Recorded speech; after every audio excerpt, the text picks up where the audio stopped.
On May 14, 1948, a new state was declared on land that was already home to millions of Palestinians. Overnight, Israel was created, and Palestine was erased from the map.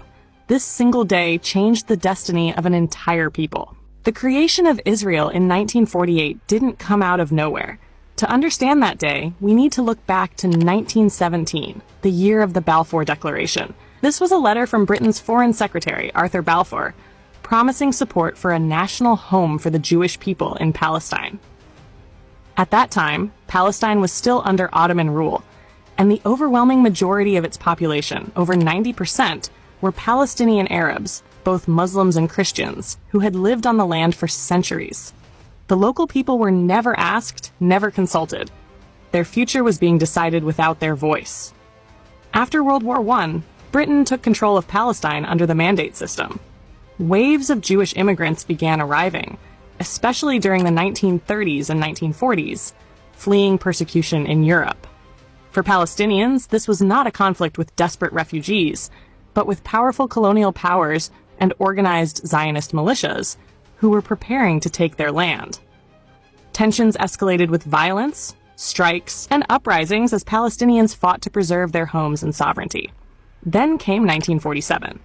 The United Nations, under heavy influence from Britain, the US, and other powers, voted on the partition plan. It proposed dividing Palestine into two states, one Jewish, one Arab.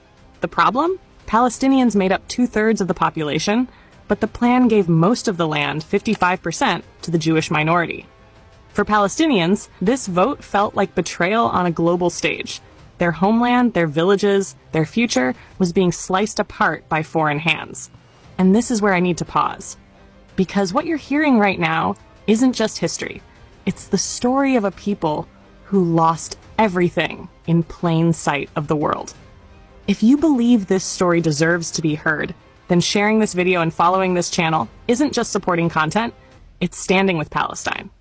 On May 14, 1948, the world witnessed a moment that would forever change the Middle East. In Tel Aviv, David Ben-Gurion stood before a crowd and declared the establishment of the State of Israel.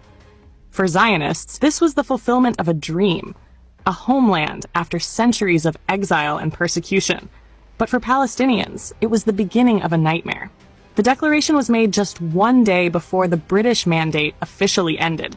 There was no referendum, no input from the native majority of the land. In a single speech, Ben-Gurion announced sovereignty over territory where most inhabitants were Palestinians, effectively erasing their political voice. As Jews celebrated in the streets, Palestinians watched in disbelief. Many knew what was coming: displacement, war, and exile. The world framed it as independence, but Palestinians experienced it as dispossession. What was hailed as a birth by one side was felt as a death by the other, the death of their homeland as they had always known it. This was not just a declaration of a new state. It was the declaration of a new reality, one in which an entire people would soon be forced into statelessness. The Declaration of Israel on May 14, 1948, was met with very different reactions across the world. Western powers, particularly the United States and the Soviet Union, quickly recognized the new state. For them, this was a geopolitical move, a foothold in the Middle East. But for the Arab world and for Palestinians themselves, it was a declaration of disaster. Arab leaders warned that creating Israel on Palestinian land without the consent of its native people was a recipe for conflict. Within hours, neighboring Arab armies entered Palestine, claiming to defend the indigenous population. Yet by then, Zionist militias had already been carrying out military campaigns for months. Villages were bombarded, families driven out, and thousands fled in fear. For Palestinians, this moment was not about borders or politics. It was about survival. Over 750,000 people were expelled or forced to flee during what became known as the Nakba, the catastrophe. Entire towns were emptied. Generations would grow up in refugee camps, holding keys to homes they were never allowed to return to. While Israel celebrated independence, Palestinians mourned the destruction of their homeland. It was the same day, May 14, 1948, but two entirely different realities. One nation was born. Another was shattered. The day Israel was declared wasn't just a date on a calendar. It was the day an entire people were torn from their homeland, For Palestinians, May 14th, 1948 is not remembered as independence, but as catastrophe, the beginning of exile and endless struggle.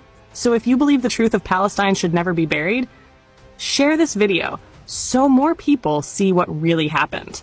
And follow this page because every view, every share, every voice adds to a movement that refuses to let history be rewritten.